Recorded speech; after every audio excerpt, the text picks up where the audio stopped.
Et on prend, Pierre, la direction des États-Unis avec le grand rassemblement des démocrates dans l'Iowa. Oui, les fameux caucus, avec cet élément que je vous le rappelle historiquement, celui qui remporte l'Iowa remporte généralement la primaire. Autant vous dire que tout le monde scrutait les 11 candidats lors de cette grand-messe. Jean-Sébastien Soldaini, ce premier épisode a finalement fait un flop. Oui, sentiment de raté car il y avait une attente énorme d'importantes sommes d'argent dépensées et surtout la possibilité d'y voir enfin plus clair avec 11 candidats, avec un parti qui surfe sur au moins deux tendances.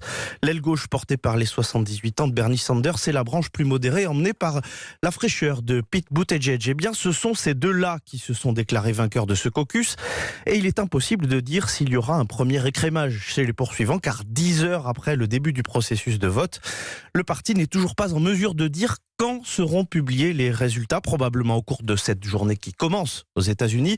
Le temps de régler ce qui est a priori un problème informatique. Les démocrates évoquent des incohérences dans la compilation des résultats, sans en dire plus.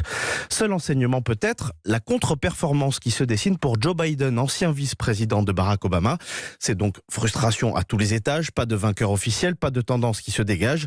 Ce caucus était donc censé mettre les démocrates sur orbite en vue de la désignation finale du challenger de Donald Trump. Pour l'instant, le seul message envoyé, c'est « Ici l'Iowa, nous avons un problème informatique ».